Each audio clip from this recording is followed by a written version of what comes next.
So, Miss Fiona, I heard that you are the best friend of Mr. X. Tell us in more detail about him to help us investigate this case further. I still can't believe this happened to him. Yes, Miss, we are sorry to hear that too. We still need to collect more information for us to investigate this in detail. Now, please tell me something about him. He is a really hardworking person. His family's financial conditions are bad, even getting worse since his father was sick lately. I see. When did he start to work for this job? I remember he started the job 6 months ago and he was a junior employee. I see, okay. Does he have any friends? He is always focusing on his work, so I think he might not have much other than me. And he's pretty comfortable when I'm around. And sometimes do questionable things. I remember he swapped his helmets with other colleagues during breaks without them noticing as a joke. But I promise he is not a bad guy. He plays around too much, but never meant to hurt anyone. This sounds intriguing, but crucial info nonetheless. Anything else? I hope my testimony could help you guys to investigate it well. We will. Thank you, Miss. And my greatest condolences. So tell me, how do these robots work?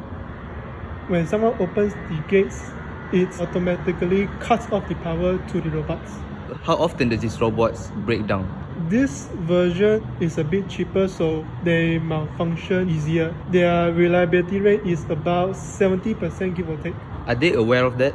They opted for a cheaper version, so I assume they are aware of it. Assume. So you at least didn't tell them directly, if I understand correctly. Why don't the robots have human motion sensors anyway? There are other versions with motion sensors, but they opted for this one. But I did warn them though. About what exactly? That anyone who does not go in through the door, the robots will still work non-stop. And you let that slide? Why didn't you stop the deal from happening? I did disclose on the lack of motion sensors on the cheaper version. I don't want to go to jail. I'm just a worker. First and foremost, how does your SOP goes when a machine breaks down? When a machine breaks down, the workers must use the gate to stop the robots from working to start their inspection. White helmet workers are allowed to inspect the machines whenever it is needed. The closest senior worker is automatically assigned to repair the malfunctioning robots. We did tell this information to each of our employees, especially the senior workers. As to your employees, how do you distinguish between them? Whether or not they are considered as senior or maybe junior employees? White helmets for senior and yellow helmets for juniors and interns. Okay, so if that's the case, what is Mr. X's role here? Is he a senior?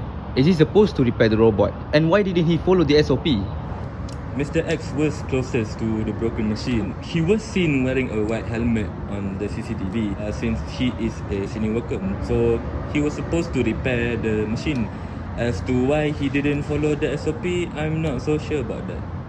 But I interrogated Mr. X's closest friend, Miss Fiona, and she did provide me some quite useful and interesting fact.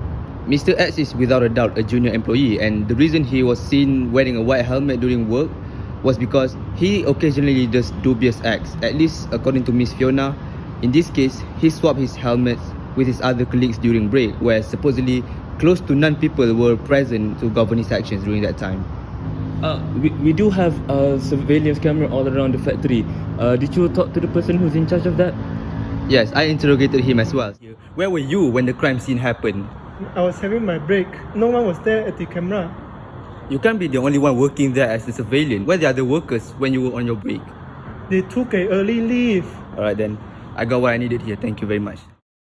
Based on your unintellectual response here so far as a manager, I'm afraid I have more than sufficient information and evidence needed here to conclude what I'm supposed to as part of the consulting team hired here. Okay, so first point, what was done right here was your company SOP regarding the working robots and the use of the gate around it, right? They are stated and described well to their employees as to not enter the area guarded with fences while the robots are working, except for senior employees, by opening the gate to close the robot circuits, right?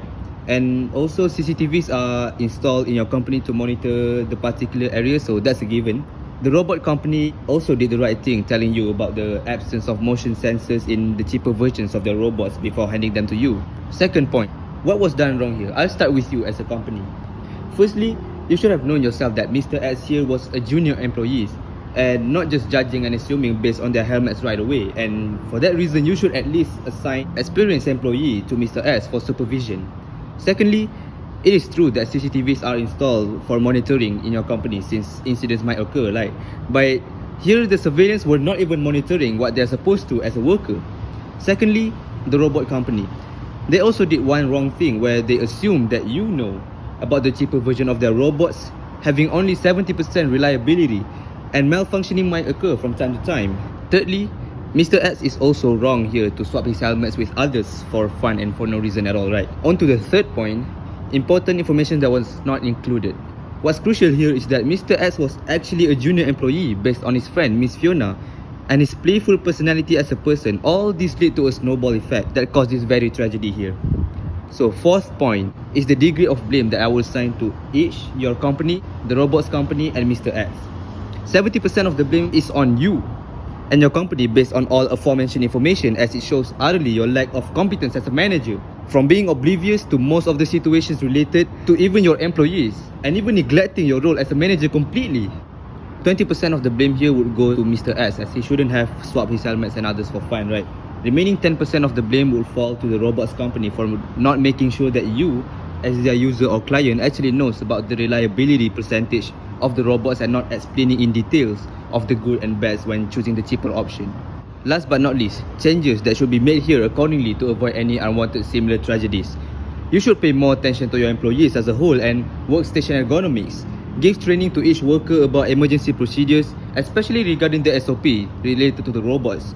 And finally, maybe you should opt for the better version of the robots that you're using, as I'm sure the loss of money is nothing compared to the loss of lives.